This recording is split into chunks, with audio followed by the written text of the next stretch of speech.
সংখ্যানুপাতিক নির্বাচন এখন বাংলাদেশের হট টপিক। এইটা বিএনপি ছাড়া সব দলই চায়, বিএনপি চায় না।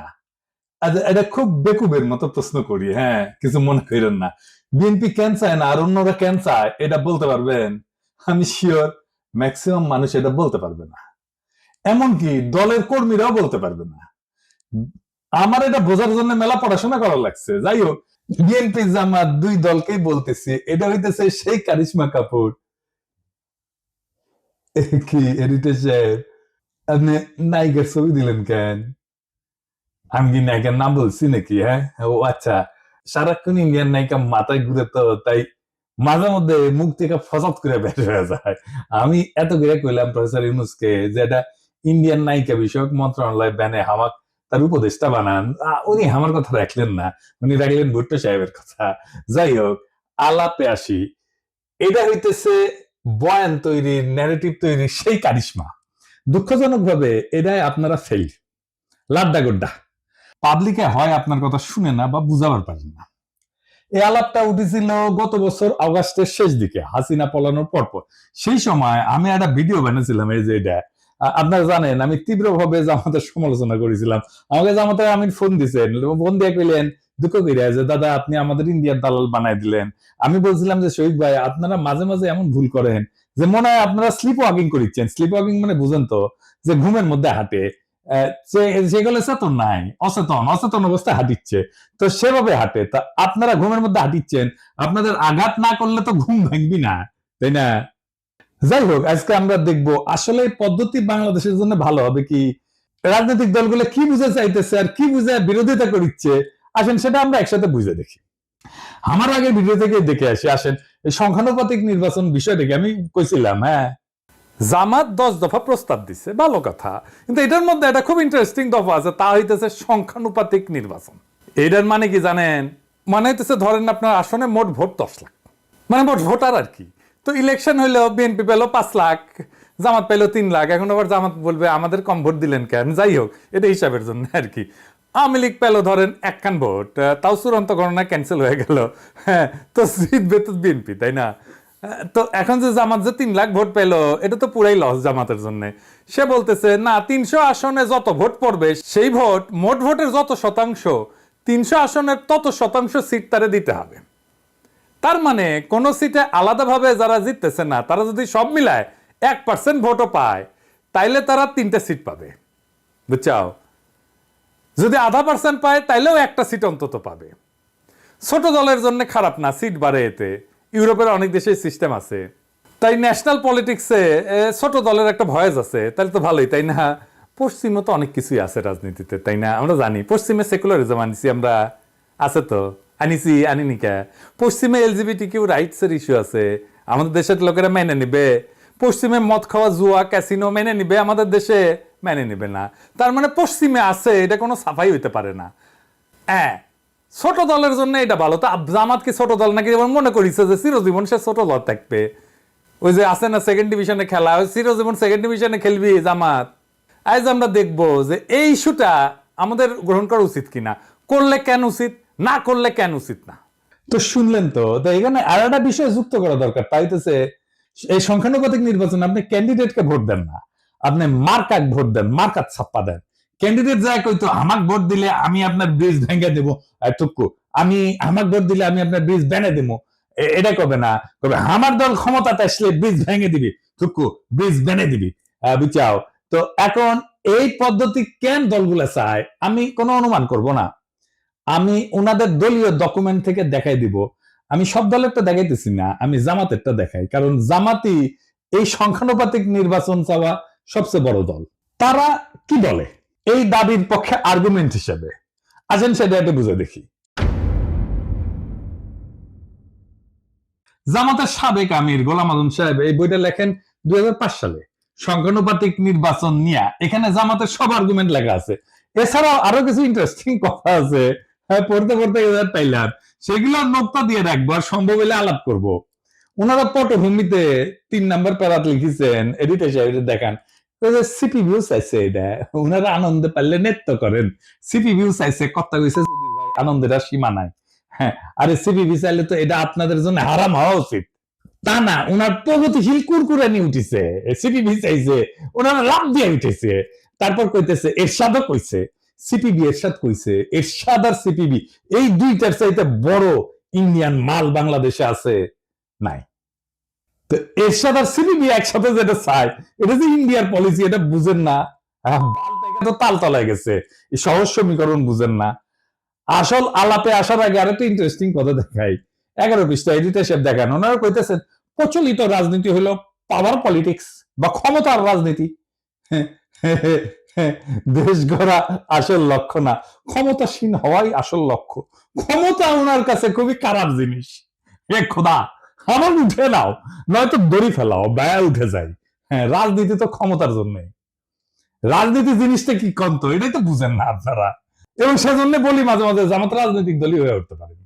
জামাতের একটা ইমাজিনেশনের বাংলাদেশ আছে, আছে কিনা? আছে তো। কল্পনার একটা বাংলাদেশ দেখে তারা, তাই না? বিএনপিও দেখে, আমিও দেখি, আপনিও দেখেন। আমাদের সকলের ইমাজিনেশনের বাংলাদেশ আলাদা। বিএনপি যে বাংলাদেশ চায় সেটা জামাতের সাথে মিলবে? মিলবে না। জামাত যারা করেন তাদের ইমাজিনেশনের বাংলাদেশ একই, তাই তারা একটা দল করে। এই ইমাজিনেশনের বাংলাদেশ গড়তে হইলে আপনার রাষ্ট্র ক্ষমতা লাগবে। আপনারা ক্ষমতার জন্য রাজনীতি করেন না। রাজনীতি মানেই ক্ষমতা প্রশ্ন। রাজনীতি হচ্ছে ক্ষমতা সম্পর্কের কৌশলগত ক্ষেত্র। রাজনীতি দিয়ে ক্ষমতা তৈরি হয়। জামাত যেটাকে দেশ গড়া বলে সেটাকে আওয়ামী লীগ বলে দেশ ধ্বংস করা। দেশ গড়া কোনো রাজনৈতিক শব্দ না, এটা সাহিত্যের শব্দ। যাই হোক, জামাত বলতেছে, একটাই যুক্তি দিচ্ছে এই সংখ্যানুপাতিক নির্বাচনের জন্য, নির্বাচনের টাকার খেলা বন্ধ করবে সংখ্যানুপাতিক নির্বাচন। আর কোনো দ্বিতীয় যুক্তি নেই। ক্যান্ডিডেটদের টাকা খরচা করতে হয়। দেখেন, টাকা খেলা বন্ধ করার জন্য জামাত সংখ্যানুপাতিক নির্বাচন চায়। খুব সৎ চাওয়া, তাই না? আচ্ছা জামাতের ভাইরা বলেন তো, আমি বিএনপি জামাতের উদাহরণ দিব না, কারণ আপনারা তো ভালো ছেলে, সন্ধ্যাবেলা হাত মুখ ধুয়ে পড়তে বসেন, তাই না? তো ধরেন দা জাতীয় পার্টি, যে খারাপ পার্টি আপনাদের কাছে, তাই না? সে তো 7% ভোট পায়, তাই না? বাংলাদেশে মানে সে 21টা সিট পাবে, পাবে কিনা? 21টা না পেলে 15টা পাবে, 15টা না পেলে 10টা পাবে, 10টা না পেলে 5টা তো পাবে নাকি? এর মধ্যে যদি সে এক একটা সিট 500 কোটি টাকায় বিক্রি করতে চায়, হবে না বিক্রি? আপোষে হবে। আওয়ামী লীগের লোকেরাই কিনে নেবে। মজা তো, এলাকায় যাইতে হইলো না, মারপিট করতে হইলো না, ক্যাম্পেইন করতে হইলো না, ভোট কেন্দ্র দখল করতে হইলো না, এমনকি রাজনীতি করতে হইলো না। আপনাকে এমনকি নমিনেশনও কিনতে হইলো না। শোনা যায় নমিনেশন দিয়ে অনেকে টাকা পয়সা নেয় আর কি, অনেক দল আর কি। না মার কইলাম না আর কি, আপনারা জানেন। আপনার টাকা আছে, আপনার জিতা সিট কিনে নিলেন, নো রিস্ক, হারার কোনো ভয় নাই। ধরেন দল এলাকা ভাগ করে দিল, বললো যে এখন যে সিট আছে ওইভাবে ভাগ করলো। এই সেই সিট অনুসারে এই যে ধরেন বগুড়া 1 আসনে যতগুলো কেন্দ্র আছে, এইখানে যদি বিএনপি জিতে, এইখানে বিএনপি কইলো যে কাউকে কোনো ক্যান্ডিডেট কে কইলো এই বগুড়া 1-এর এই কেন্দ্রগুলোর সিটে যদি বিএনপি জিতে তাহলে তোমার এমপি বানাবো ওই সিটে। তুই ক্যান্ডিডেট খরচা করবে না জেতার জন্য, পারবেন টাকার খেলা কমাইতে, বরং বাড়াই দিবেন টাকার খেলা, আরো কেন্দ্রীভূত কইরা দিবেন। কারণ ওই পাবলিককে জনগণ ভোট দেবে না, ওই পাবলিককে সিলেক্ট করবে দলের নেতা। আর কি কি সমস্যা আছে?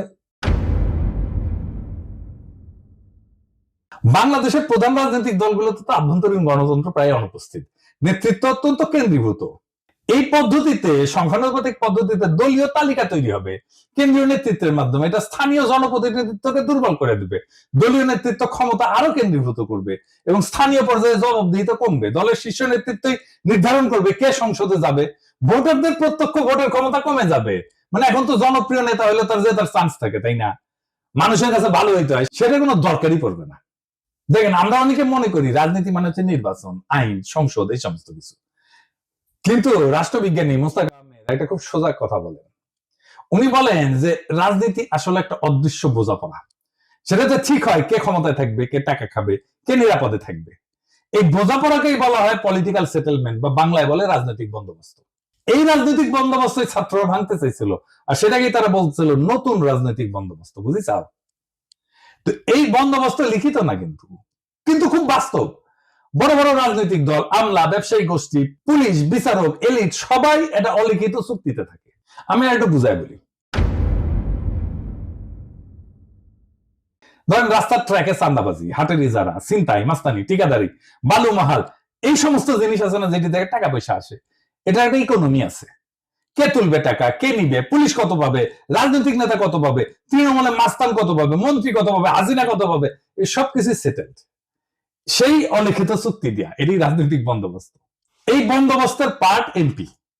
সে খরচা করে, মাস্তান পালে, কর্মী পালে, পুলিশের সাথে যোগাযোগ রাখে, উকিলের সাথে যোগাযোগ রাখে, স্থানীয় মাফিয়ার উপরে, আন্ডারওয়ার্ল্ডের উপরে নিয়ন্ত্রণ রাখে।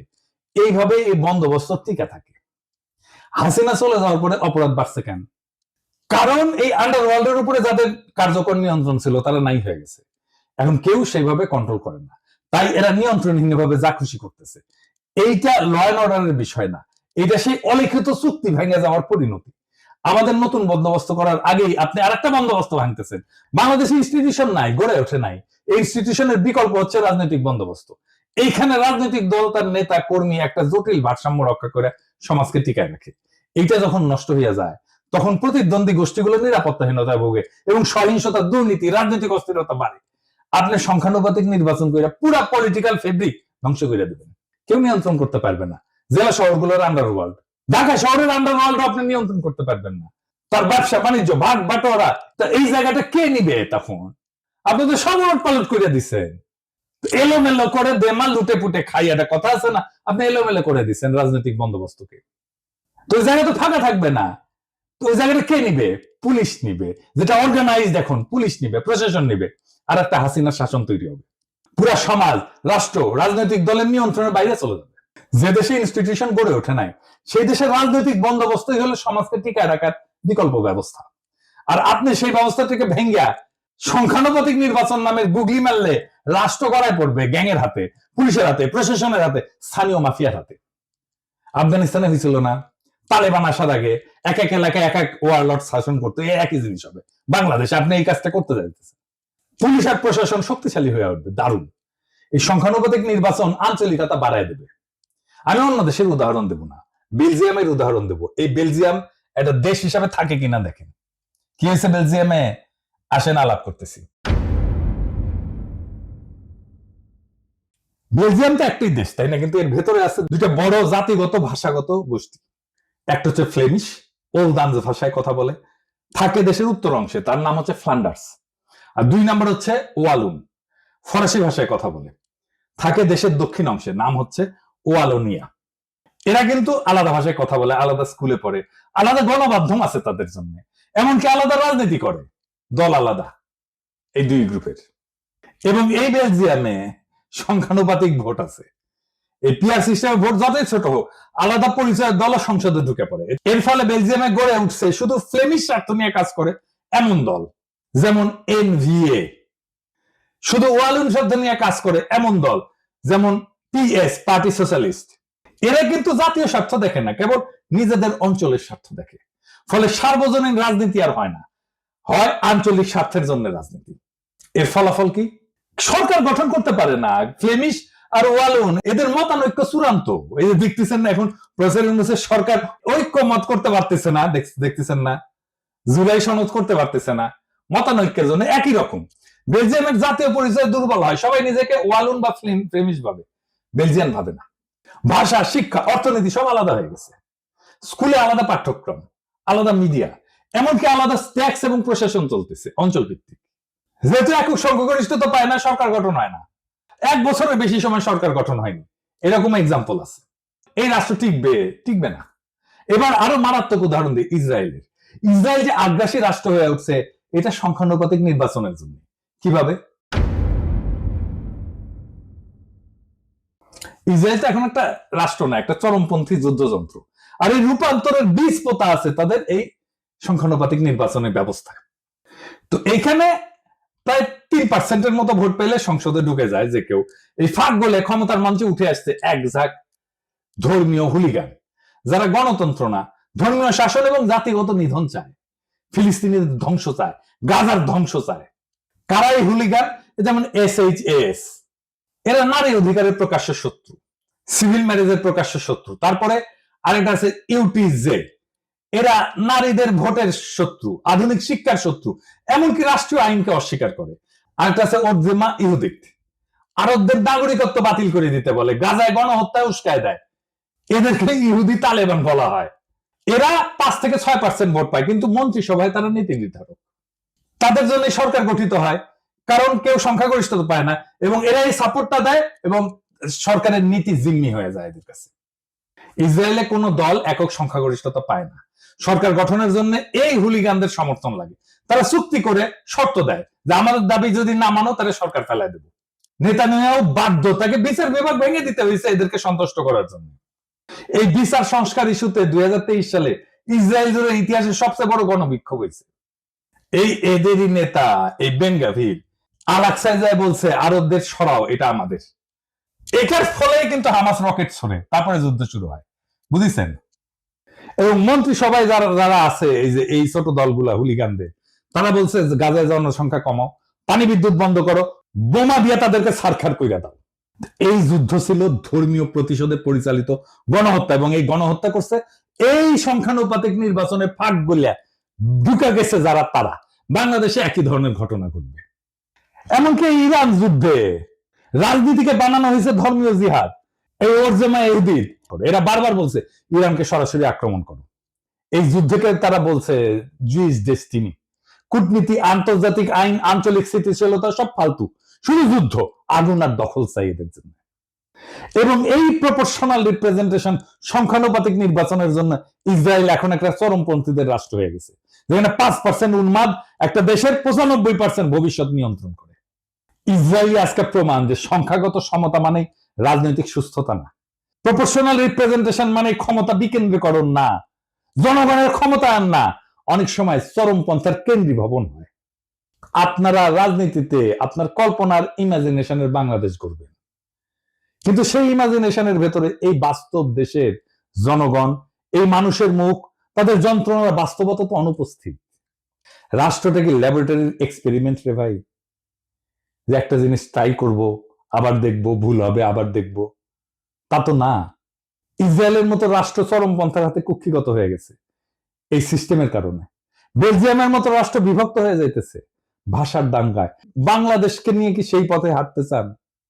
আমরা কি দেখতে যাচ্ছি? এমন একটা দেশ যেখানে ভোটার থাকবে কিন্তু কোনো প্রতিনিধিত্ব থাকবে না, যেখানে রাজনীতি থাকবে কিন্তু রাষ্ট্র থাকবে না, যেখানে রাষ্ট্রের নিয়ন্ত্রণ থাকবে স্থানীয় গ্যাং, পুলিশ আর প্রশাসনের হাতে। শক্তিশালী ইনস্টিটিউশন না গড়ে ওঠায় যে রাষ্ট্রের প্রত্যেকটা জেলা এখনো একটা রাজনৈতিক বন্দোবস্তের মধ্যে টিকে আছে, এই প্রপোর্শনাল রিপ্রেজেন্টেশন সংখ্যানুপাতিক নির্বাচন আইসা সেই সামাজিক ভারসাম্য ধ্বংস করে দেবে, রাজনৈতিক ভারসাম্য ধ্বংস করে দেবে। নতুন কিছু গড়ার আগে পুরোনোটাকে ভেঙে ফেলতে চাইলে দায়িত্ব তো আপনার রে ভাই।